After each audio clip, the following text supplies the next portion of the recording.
Welcome to what I hope will be an opportunity for personal growth to all who join me today. My name is Jenna Castle, and in my life I've assumed several different titles and numerous roles.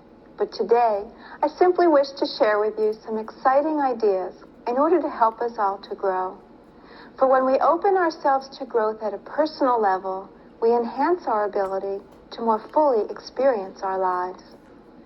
These ideas come from many rich sources.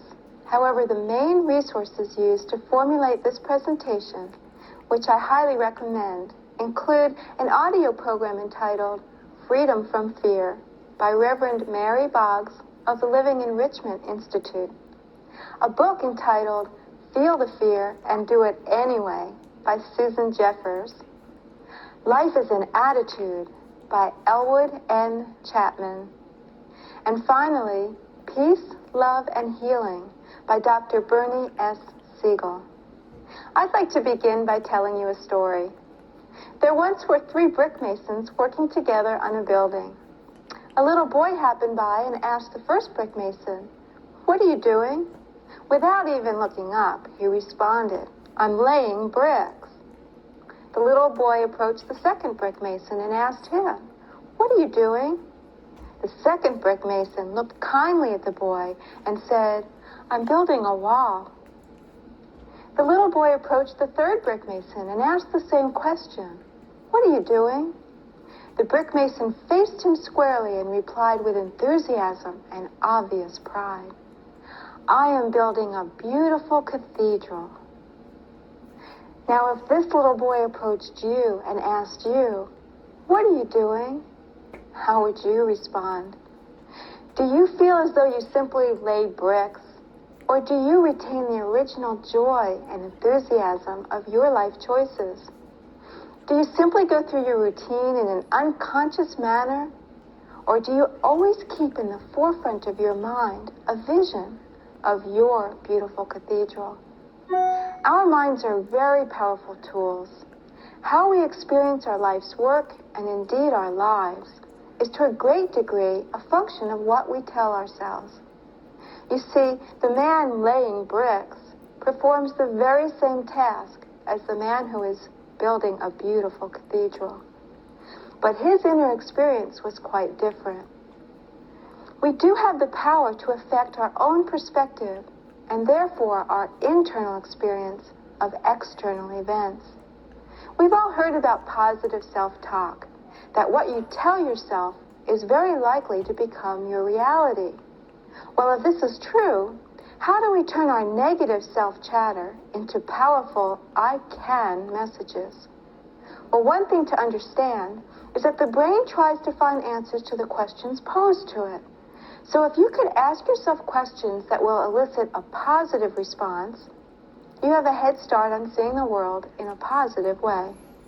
For example, when you first wake up in the morning, do you ask yourself questions like this? What do I have to do today? What problems am I going to have to face? What's going to happen if I fail at the challenges facing me? Or try some of these questions instead. What am I excited about today? What challenges can I look forward to learning from today? What new opportunities can I create today? When facing a new challenge, or what some people call a problem, what kind of questions do you ask yourself? Do you ask, what could I lose if I try and fail? Or how about this? What could I lose if I don't try? What could I gain by trying, whether I succeed or not? Often, we're stuck in negativity or negative emotions, such as anger, depression, anxiety, to name a few. It's important to recognize that these negative emotions that we're experiencing are actually based in fear. Fear of failure, fear of being hurt, fear of being humiliated, fear of not having enough money, fear of being alone. I'm sure you could add to the list. For example, if you get angry because someone cut you off when you're driving, the first thing that actually occurred was that you experienced a fear of having a collision. The anger was actually based in fear, as most negative emotions are. Fear is the biggest inhibitor of us acting upon our dreams and living our lives fully. We hold back from participating in life fully because we are afraid. We're afraid to speak our truth, we're afraid to show up in the world as we are, and we're holding back in some way because of our fears. Well, sad to say, it's not possible to do away with fear completely. Every person on this planet experiences fear. We all have fear in our lives. Think about it. Where is fear controlling you right now? We all have fear in our lives. Even the people who are very successful and self-confident, who are out there making their dreams a reality, experience fear. Therefore, fear is not the problem. What we do with the fear is what determines how we live our lives. Although we can't eliminate fear, we can view it differently and deal with it in healthy and productive ways. You see, we each have places, events, situations with which we're comfortable. This is known as our comfort zone. We each have a very unique comfort zone based on our own past experiences, our perceptions of our capabilities, and our willingness to be out in the world. Some people are only comfortable in the confines of their own home. Others venture out into the world, into the workplace. And others still seem to make the whole world their home. But when a challenge is presented that is outside our personal comfort zone, fear appears. Sometimes our fear induces enough self-doubt that it actually prevents us from moving ahead. We allow the fear to immobilize us and to stop us from living fully or realizing our dreams. Well, what's the alternative? If we could shift our perspective and see fear instead as an ally that's telling us, proceed with caution, but proceed. A warning, if you will, that says clearly and boldly, growth opportunity ahead. So when you felt the fear, you would know that you're actually moving in the right direction, towards growth, towards expanding your comfort zone, towards living fully. If we face our fears squarely and imagine in the safety of our minds, which after all is where fear exists, how we might deal with the challenge, we could take steps towards experiencing the fear and moving forward. We could make progressive approximations towards expanding our comfort zone. You can begin by imagining the worst possible consequences. What if the worst happened? And imagine yourself handling it. Every experience we've had began in thought and was projected into the world of being. Thoughts with feeling become reality. We must create what we do in this world twice. Once in our minds, and then again out in the world to make it so. So facing the fear and imagining how would you handle that situation makes it easier to proceed with optimism. And as Oscar Wilde said, the basis of optimism is sheer terror. But how can we get past our fears? As Susan Jeffers says in her book of the same title, feel the fear and do it anyway. Each time we venture beyond the confines of our comfort zone, we discover new ways of being. We discover inner strength and abilities. We learn to expect bigger and better things from ourselves. Expectation is another very powerful determiner of events.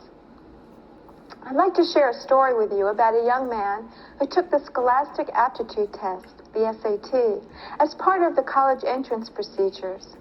When he received his test scores back, he saw the number 98 on the paper.